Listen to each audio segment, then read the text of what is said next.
আসসালামু আলাইকুম বন্ধুরা, আপনারা সকলে কেমন আছেন? আশা করছি অনেক ভালো আছেন। আজকে আমরা জানবো সাকিব খানের সাফল্যের কাহিনী।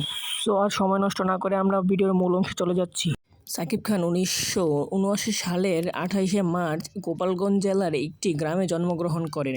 মূলত তার সিনেমা করার কোনো শখই ছিল না, তার শখ ছিল ইঞ্জিনিয়ারিং বা ডাক্তার হওয়া। শুনতে অবাক লাগলেও এটাই সত্যি। মূলত একদিন সাকিব খান তার এইচএসসি পরীক্ষার পর তার বন্ধুদের সাথে ঘুরতে বের হন।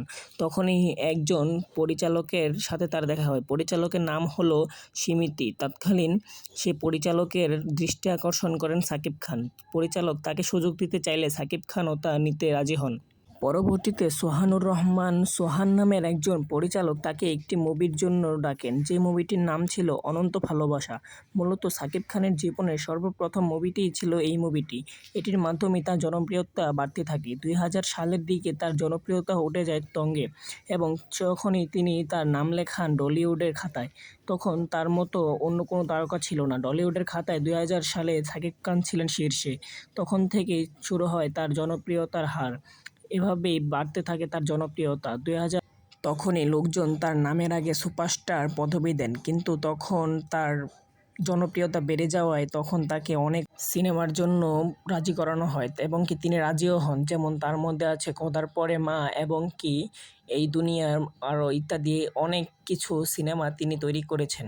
তবে এই সিনেমাগুলো তখনকার কালে অনেক জনপ্রিয় ছিল এবং কি সেগুলো দিয়েই সাকিব খানের উত্থান হয় এবং 2005 সালের মাঝামাঝি সাকিব খান ছিলেন সবচেয়ে শীর্ষ একজন অভিনেতা, তার উপর কোনো অভিনেতা ছিল না।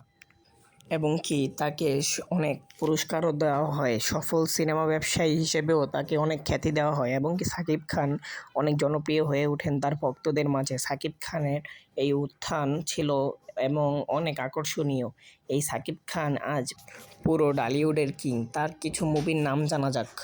তার কিছু জনপ্রিয় এবং ভাইরাল মুভির নাম হলো ভালোবাসবো তোমায়, সত্তা এবং কি ভালোবাসায় বাঁধা ঘর। এই মুভিগুলো ছিল তার অন্যতম জনপ্রিয় মুভি। এই মুভিগুলো তার ভক্তদের হৃদয়ের মাঝে অনেক আগেই জায়গা করে নিয়েছিল এবং কি তিনি এই মুভিগুলোর মাধ্যমে আরও বেশি জনপ্রিয় হয়ে পড়েন তার ভক্তদের মাঝে। তার ভক্তরা তাকে অনেক ভালোবাসতো এবং কি তখন তার ওপর কোনো অভিনেতা বা অভিনয়কারী ছিল না। তখনই তিনি অনেক মুভি করে ফেলেন এবং কি তখন থেকে তার বাজার মূল্য বাড়তে শুরু করে। আজ পর্যন্ত তার বাজার মূল্য বাড়তেই শুরু করেছে, কোনোদিন কমেনি। তিনি যদিও 2020-22 সালের দিকে একটু তার অধঃপতন হয়ে গিয়েছিল, কিন্তু এখন তিনি আবার রিকভারি করে ফেলেছেন। তার সবচেয়ে জনপ্রিয় মুভির ভিতরে এখন হচ্ছে সবচেয়ে বেশি জনপ্রিয় তুফান, বরবাদ এবং ইত্যাদি মুভিগুলো করে তিনি এখন ভক্তদের মনে আরও বেশি জায়গা করে নিয়েছেন।